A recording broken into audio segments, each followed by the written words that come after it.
কিশোরগঞ্জের করিমগঞ্জে খাল ভরাট করে কৃষি জমির উপর দিয়ে রাস্তা নির্মাণের অভিযোগ উঠেছে প্রভাবশালী মহলের বিরুদ্ধে। এতে হাওরের শত শত একর জমি চাষাবাদে মারাত্মক প্রভাব পড়ার আশঙ্কা করছেন কৃষকরা। এ নিয়ে উপজেলা প্রশাসনে অভিযোগ দিলে অভিযুক্তকে জরিমানাও করা হয়।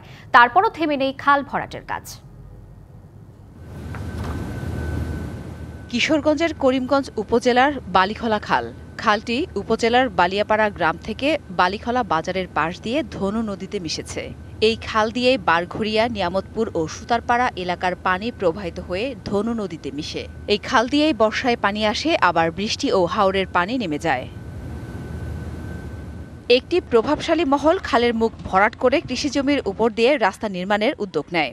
এ নিয়ে অনেকের অভিযোগ, খালটির মুখ বন্ধ করলে সামান্য বৃষ্টিতেই ফসলি জমি ডুবে যাবে, নষ্ট হবে শত শত একর জমির ফসল, আবার শুষ্ক মৌসুমে চাষাবাদের সেচ ও পানি নিষ্কাশন ব্যাহত হবে। আমার বাঁধের ভিতরে জমি আছে, এটা ক্ষতি হবে, বাইরে তো আমার ক্ষতি হবে। বৃষ্টি বাদল হইলে বুড়া এলবো, পানি নামতো না। কিছু মানুষের ছাত্রের জন্য এই খালটা ভরাট করেছে, এই রাস্তা করে রুট করে তো চাইতেছে। পানির জমিনে পানি থেকে তাহলে জমিন করার কোনো বন্দোবস্তই নাই। নায়াসিনামাইড ও স্যালিসাইলিক সমৃদ্ধ লিলি ফেস ওয়াশ, যা ফেসের ডেড স্কিন সেল দূর করে দেয় দ্বিগুণ ফাস্টার ব্রাইটেনিং।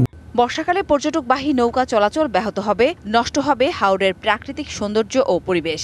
আরেকটা রাস্তা এদিক দিয়ে আছে, এই রাস্তার কোনো প্রয়োজনই হয় না। পর্যটকরা যে আসে, তারা নৌকা টোকা এদিক দিয়ে খালে দিয়ে ডুহায় এদিক দিয়ে পর্যটকরা উঠে ঘোরাঘুরি করে, এগুলো সব নষ্ট হয়ে যাবে।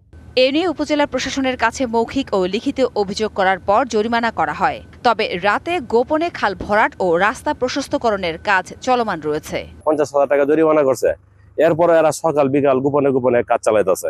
নিজের জমিতে রাস্তা নির্মাণের কথা জানান অভিযুক্ত আবুল হাশেম। অভিযুক্ত তো শুধু আর জমি না, জমি শুধু ভালিয়াপাড়ার খালটা আমরা যে আমাদের যে জমি আমাদের আর আমরা গ্রামবাসী আছে, কিভাবে আমরা সিদ্ধান্ত করে নেব, এটা আমাদের বিভাগ, কিন্তু অন্য গ্রামে মানুষের বাধা কেন কি করে।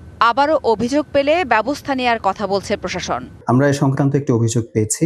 অভিযোগ প্রাপ্তির পর সরেজমিনে গিয়ে মোবাইল কোর্ট পরিচালনা করা হয়েছে এবং জরিমানা করা হয়েছে। অভিযোগ পেলে আইনানুগ ব্যবস্থা গ্রহণ করব। ফসল ও পরিবেশ রক্ষায় খাল ভরাট কার্যক্রম স্থায়ীভাবে বন্ধ হবে, এমন চাওয়া সবার। DBC news desk.